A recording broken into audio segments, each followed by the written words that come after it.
I don't know if you caught it or not, but it was the game where there was a running back who had 6 touchdowns in one game. Yeah, that was the game against my team.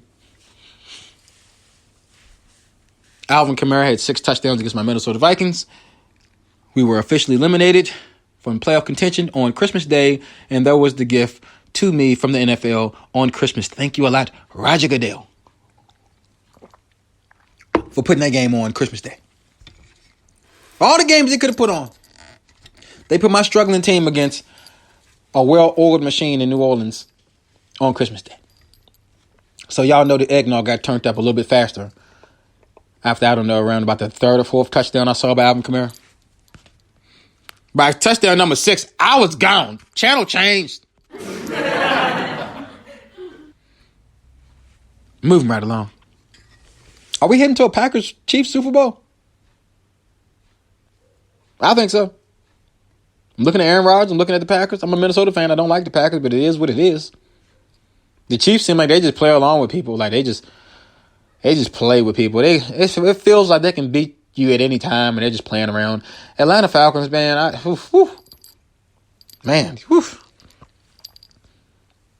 Things are not okay.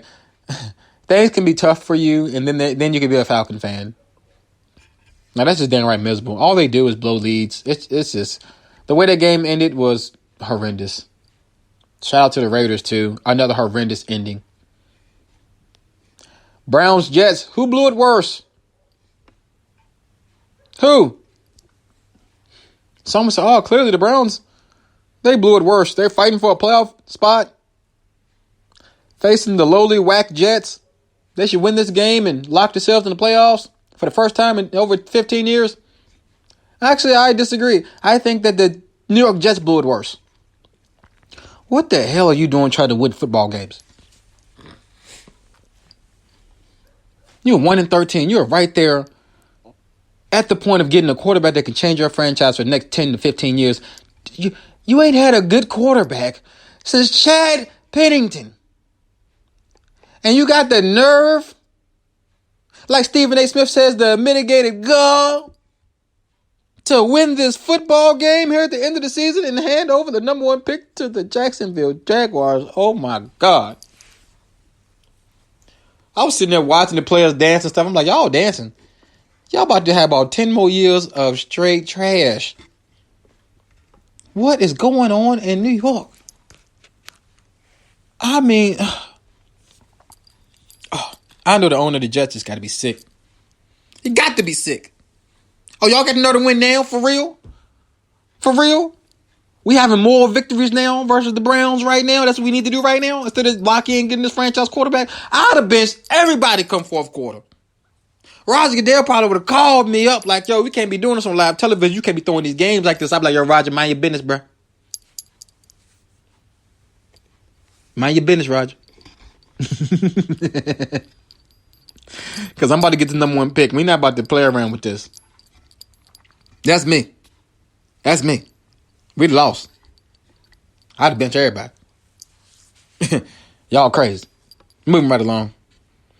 As you all know, Nets look good. Kevin Durant is back. Kyrie Irving is back. They look good. They were the first NBA team to beat consecutive teams by 25 or more in the first 2 games. Yeah. Durant looks good. Kyrie looks good. LeBron looks good. NBA season is going to be fun like always. It's going to be actually better than what it was last year. But to the Warriors, they fought hard to barely squeak by. They was about to be 0-3 last night facing the terrible Chicago Bulls. They won 129-128. Will Steph Curry's legacy be affected, y'all? Because we're seeing it. When he's not loaded, man, they are not good. And it's starting to look, I don't know, his legacy may get affected by this. Maybe not. All right, y'all. Let's move along to what makes sense today. So I just had a debate. This is perfect. Let's move along to our Candid Talk of the day. We're already an hour over the show. Episode 30 is good. It's so good. Candid Talk of the day. Cue the sound.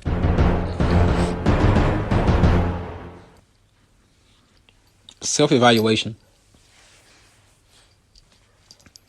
Self-evaluation is something that phrase is something that never dawned on me or crossed my mind until I got probably in my late 20s. early 30s. I would say just my 30s. I never took the time to self-evaluate coming up as an adolescent, coming up as a young adult.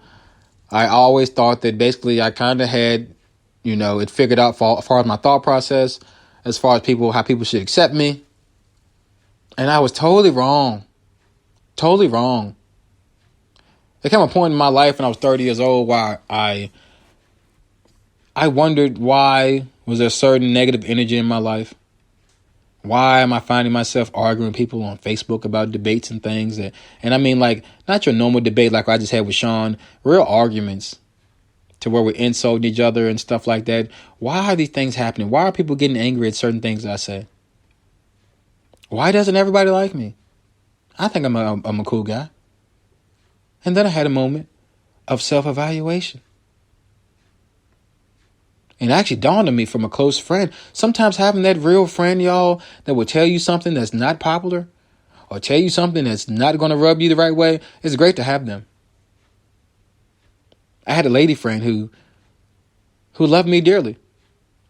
To this day, she does. And she said, Train, I think you need to look at yourself more. I'm like, what do you mean? You're wondering why people may be receiving you this way. You're wondering why you're arguing about this, that, and the third. Did you ever look at how you're talking to somebody? Did you ever look at the things you may have said? How they may receive it, how they may feel about it? Never dawned on me. I know it's like, what do you mean never dawned on you? Like, I thought I was being considerate, but no. A lot of times when I was talking, when I was having an argument or discussion, my whole point was to prove my point and make you look stupid. When a discussion is supposed to be about understanding. I said, wow, I looked at some old Facebook arguments and looked at some old conversations. I said, wow, I was a schmuck. I probably seemed like a conceited, self-absorbed asshole. And I started to change. And positivity came into my life. I became closer with family members and friends that I already had, and people that I wasn't getting along with, I get along with now. And sometimes you have your moment where you have to hit yourself and get back right, but it's very important to self-evaluate, and then you kind of see what's going on in your life. It's probably your fault. As direct as that sound. Your problems start with this word, you. I had to look at that. I had to look at my problems. I had to look at my issues and start being more accountable for them. And it made me better. It made my soul better. My twin brother and I get along tremendously well because of this self-evaluation. We're at a point in our lives, we had one point where we were at each other's throats as far as not liking each other, our vibe, everything. And I looked at how I communicated back to him. I looked at our arguments. I looked at our discussions. And I said, man, I'm not talking to understand him. I'm talking to prove a point and make him look stupid. We're closer than we've been since we were 10 years old now. Because you need that. We all need that. I had an old man I was talking to that works at my job. I work a day job, believe it or not. He's a man that's been in the industry probably 30 years of printing. I print. You print mail or you print advertisements or anything like that. And he said to me, he said, I thought I was the greatest guy in the world. I thought that everybody loved me, and I left my old job and come to find out that nobody liked me in my old job, and they're always happy that I was gone, and it broke my heart. I couldn't believe it. He said, then I realized, I looked at myself and I said, what am I doing? And I realized I was the one person that seemed like I was a know-it-all. When I saw management, I always had a complaint about how they're running the company and how they need to improve the company. I may have done all this with a smile on my face, but I realized that what I was doing to people was affecting their moods and their attitudes. And he said to me, I didn't realize that till I'm almost 60 years old. So he says to me, you at 30, realizing how important self-evaluation is pivotal. Because he said, I wish that I would have had that epiphany 30 years ago. My life probably been a lot smoother.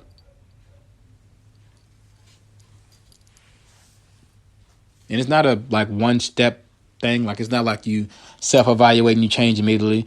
You work on it. You work on it.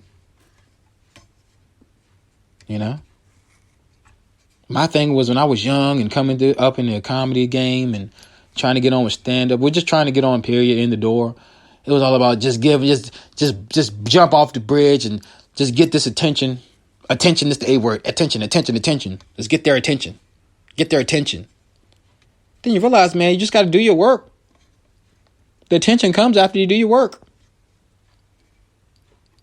Nobody wants to be, okay, you want to be famous off of going viral because you want attention. You want to do something crazy. You want to go into your local store and knock everything off the counter.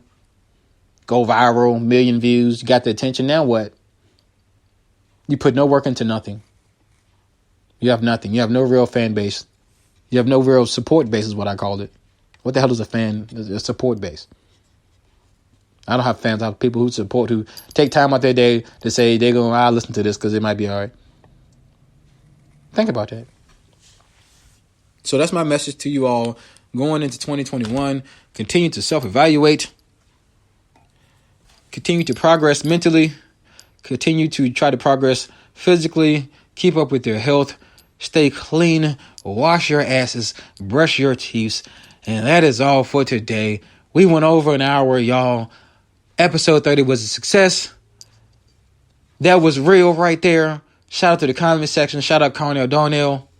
Guys up top, Twin City Radio. And y'all know how I go, man. That was not small talk. That was Candid Talk. I'll see you all next Monday, 4:30 live.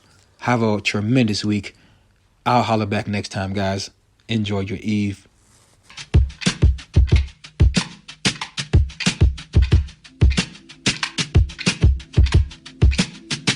I keep it 100 with every person I meet in every single street nigga I see. I keep it 100.